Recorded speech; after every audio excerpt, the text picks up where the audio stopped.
Hola, hola amigos y colegas, espero que estén todos muy bien. Yo soy la doctora Pam y el día de hoy estoy muy feliz de poder compartir finalmente este primer video médico y educativo.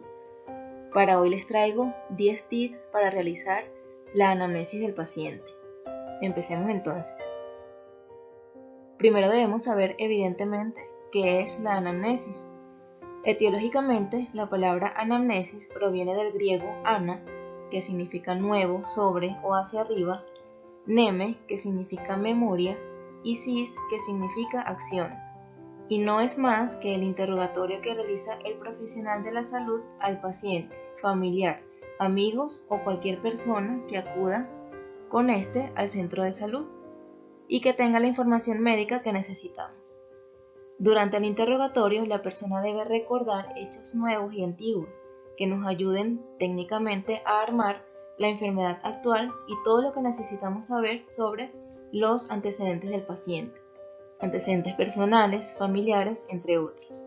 En conclusión, la anamnesis es el interrogatorio que se realiza al paciente para conocer su historial médico, incluyendo el motivo por el cual consulta en la actualidad.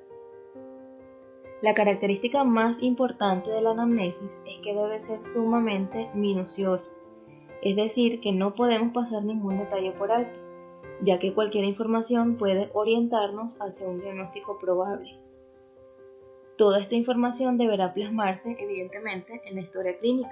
Recordemos que la historia clínica es un documento médico legal que va a contener toda la información importante que debemos saber sobre el paciente y que además va a respaldarnos.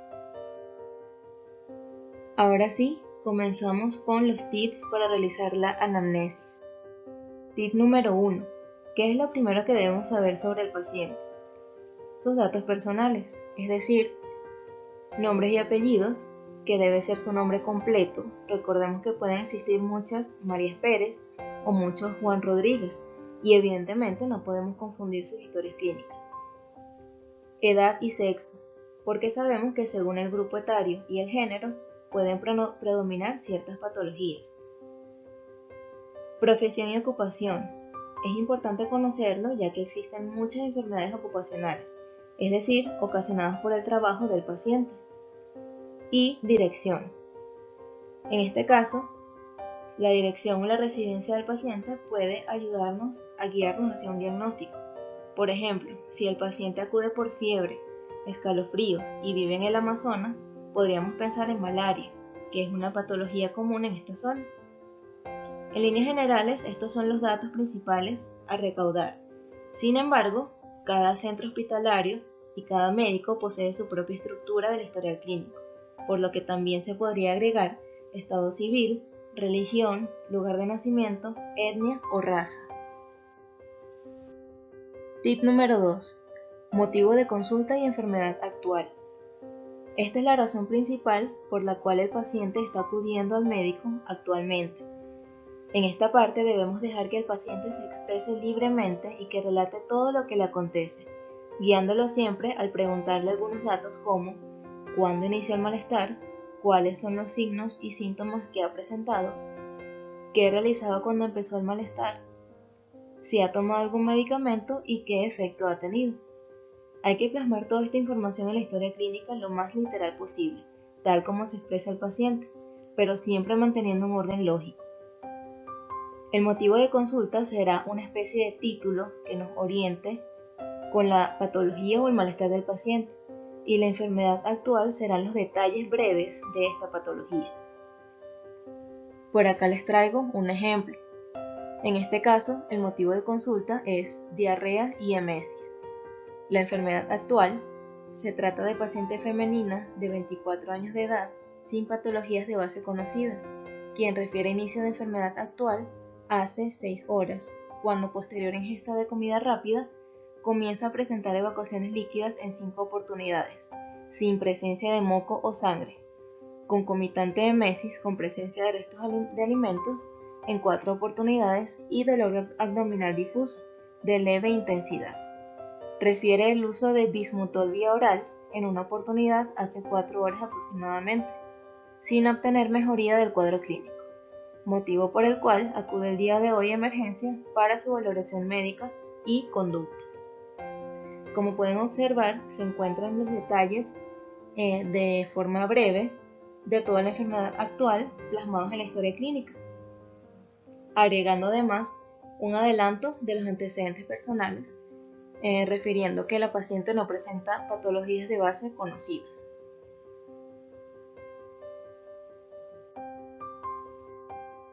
Tip número 3. Antecedentes. En este apartado es donde vamos a guiar un poco más al paciente para indagar sobre patologías antiguas e información médica que nos pueda resultar de mucha ayuda.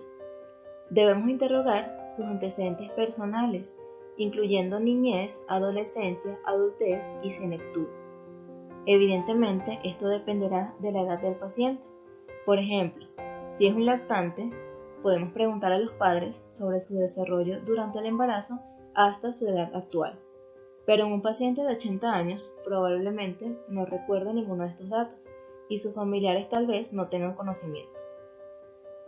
Además de esto, se interrogará sobre los antecedentes familiares, principalmente sobre padres, abuelos, hermanos e hijos. Si viven, de qué enfermedades padecen y si fallecieron, cuál fue la causa. Hay que hacer énfasis en enfermedades como hipertensión arterial, diabetes y cáncer.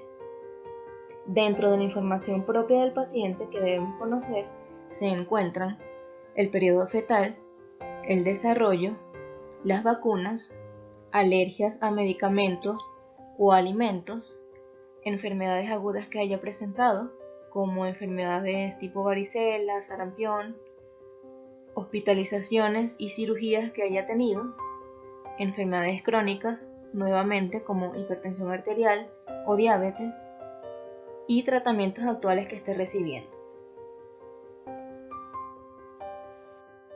Tip número 4. Interrogatorio por aparatos y sistemas. Aquí debemos indagar sobre los síntomas y signos que ha presentado alguna vez el paciente en cualquiera de los sistemas, para conocer si presenta concomitantes relacionados o no con la patología actual y que haya olvidado mencionar anteriormente. Se deben incluir todos los aparatos desde el sistema tegumentario hasta el sistema nervioso. Por ejemplo, ¿qué tan frecuentemente sufres de dolores de cabeza? ¿Utilizas lentes o ves sin problemas? ¿Qué tan frecuente presenta dificultad respiratoria? Siempre evitando sugerir respuestas o que el paciente solo pueda responder sí o no. Hay que tratar de que el paciente se exprese por cuenta propia. Tip número 5. Evaluación mental. Mientras estamos conversando con el paciente, podemos ir evaluando parte de su sistema nervioso al observar su orientación. Aquí podemos observar si el paciente se encuentra orientado en tiempo, espacio y persona. Cuando preguntamos, por ejemplo, sus datos personales, la fecha de hoy y dónde se encuentra, estaremos evaluando estos 3 ítems. Al interrogar, también conoceremos si su atención y su memoria se encuentran en buen estado o si está distraído o le cuesta recordar cosas. Tip número 6. El lenguaje. En este apartado también se evalúa simultáneamente con el interrogatorio, ya que al momento de que el paciente responda, observaremos si hay alguna alteración en su lenguaje, como por ejemplo, disartria, bradilalia, afasia, mutismo, disfonía o lenguaje incoherente. Si el interrogatorio está dirigido a algún familiar, se le debe preguntar sobre alguna anormalidad que haya notado a este nivel. Tip número 7. El dolor. En este caso, si el paciente está acudiendo por dolor específicamente, existe una famosa mnemotecnia para interrogar las características más relevantes que debemos conocer sobre el dolor, y es Alicia. ¿Qué quiere decir Alicia?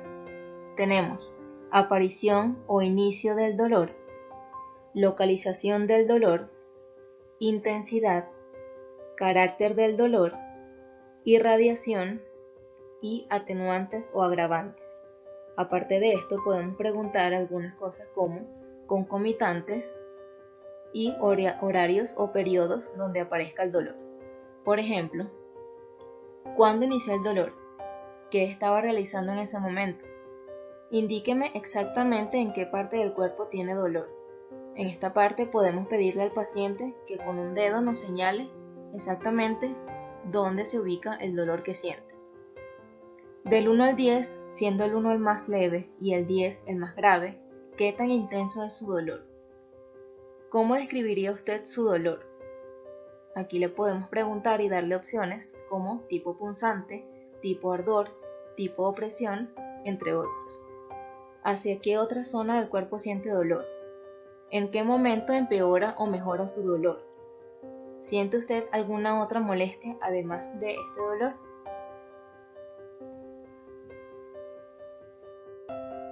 Estos datos nos van a ayudar muchísimo para orientarnos con la causa del dolor que presenta el paciente en la actualidad.